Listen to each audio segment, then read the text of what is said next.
الحمد لله وكفى وصلاة الله وسلامه على رسوله المصطفى وعلى آله وصحابته ومن تبعهم بإحسان إلى يوم الدين. أما بعد، أيها الأحبة في الله، الله تبارك وتعالى أدونكن isagaa dhisay, isagaana maamula. wax kastoo dhacayana waa wax horay loo qoro, loo qoonteeyo, loo qorsheeyey. arsaaqdu waa qaybsan tahay, aajaashuna waa qoran tahay. kitaabkii ilaahay tabaaraka wa tacaala qalimadii lagu qorayna waa la kor yeelay, waraaqihiina waa ingegeen. wax walba ilaahay tabaaraka wa tacaala waa kala qoondeeyey. arsaaqda aad helayso intaad nooshahay iyo ajashaada iyo cumrigaaga iyo tabacaaga iyo waxaad helayso iyo waxaad waayayso waa wax horay loo qoondeeyo, la qorsheeyey.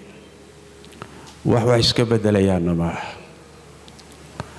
sidaas daraaddeed allah tabaaraka wa tacaala qorshahaas iyo qaybinta iyo qoondaynta uu sameeyey xikmad bay ku salaysan tahay.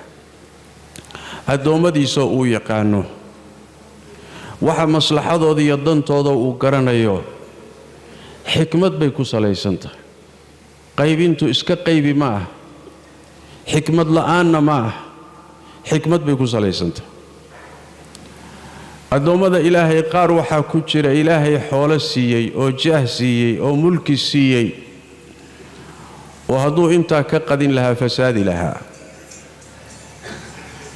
kuwa waxaa ku jira faqri iyo cidhiidhi lagu imtixaanay oo haddii wax la siin lahaa aakharadooda iyo adduunyadooduba fasaadin lahaa. allah baa garanaya xaggee baa maslaxadu ku jirta, dantaaduse maxay tahay, xaggee dantaadu ku jirta. saas daraaddeed baa waxaa laga maarmaana mar walba dhacdooyinka dhacaya inaad ka dhex akhrido ilaahay xikmaddiisa tabaaraka wa tacaala iyo rabbi tabaaraka wa tacaala dantiisa.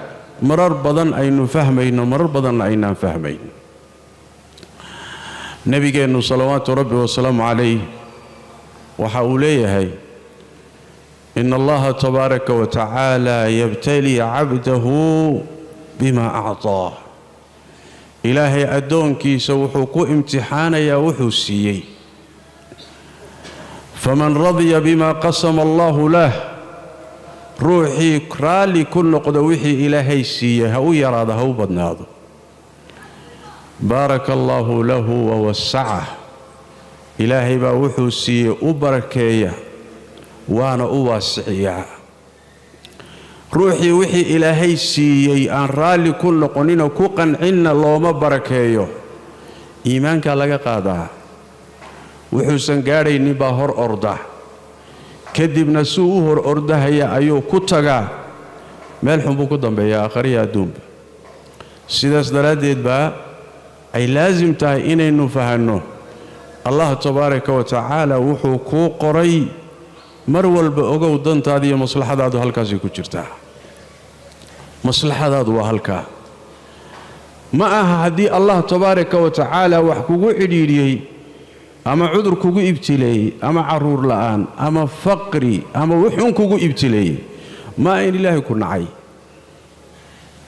haddii lagu siiyey oo lagu barwaaqeeyey oo kursi lagu siiyey oo madaxnimo lagu siiyey oo xoolo lagu siiyey oo carruur lagu siiyey oo jah lagu siiyeyna ma aha in lagu jeclaaday.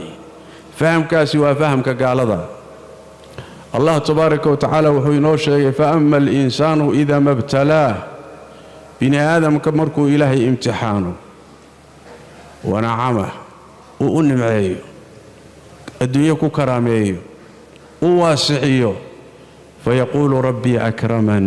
wuxuu leeyahay ilaahay baa ii doortay, waan dooranahay, karaamaa lay siiyey, addoommadaa ilaahay iga xushay, allah ii jeclaaday.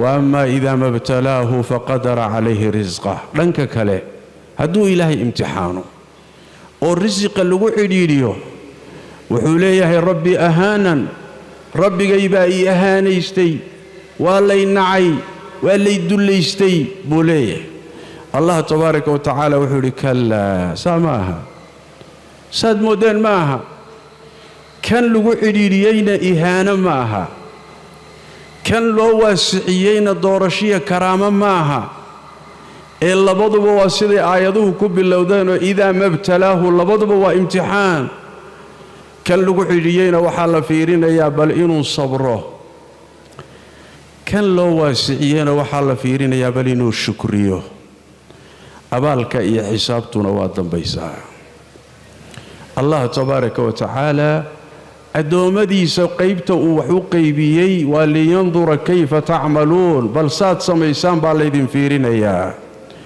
ee ma aha kanna in la doortay kanna in la tuuray kan la nacay kanna la soo dhowaystay ma aha sidaasi waa fahamka gaaban ee aadamaha weeye weliba fahamka gaalada iyo munaafiqiinta iyo fajarada iyo waxmagaradka weeye waxoogaa yar markii la siiyo inuu ismahadiyo oo uu kibro oo isla weynaado oo wuxuusan ahayn ismoodo markii waxoogaa cidhiidhi la geliyana inuu sabirka waayo oo argagaxo oo dulloobo waa dhaqanka gaalada iyo munaafiqiinta iyo fajarada waa amaa mu'minku wuxuu garanayaa sidan wax u socdaanay rabbi wax u qaybinayo xikmad baa ku jirta kana lama nicin kana lama dooran laakiin allah wuxuu fiirinayaa bal waxaad samaysaan labada qiso ee qur-aanku in badan isku lamaaniya u fiirso nebiyullaahi sulaymaan calayhi wacalaa nabiyina asalaatu wassalaam oo boqor ahaa nebina ahaa ilaahay adduunkan u waasiciyey boqortooyo aan gadaashii adduunka soo marinna ilaahay siiyey tabaaraka wa tacaala miithaal buu ahaa waxaa lagu imtixaanay adduunyadan iyo tawsicadeeda waxaa markaaba la dabadhigaa qur-aanku dabadhigaa qisada nebiyullaahi ayuub calayhi wacalaa nabiyina asalaatu wassalaam dalika alcabdu almubtalaa 18 sano ayaa jidhkiisana la caafimaad darra ku dhacay ilaa dadkii oo dhan ka kala carareen xoolihiisii iyo carruurtiisiina laga qaadaya ehelkiisiiba xaaskiisii keliya ku soo hadhay oo dul joogta oo rafaadkiisa iyo xanuunkiisa iyo dhibkiisa la rafaadsan carruur iyo ehelna laga qaad xoolihiina laga qaad dadkiina ka kala carare 18 sano ibtilaysnaa dalika alcabdu almubtalaa alsaabir labada miithaal buu qur-aanku isdaba dhigaa haddii tan lagu geliyana sabir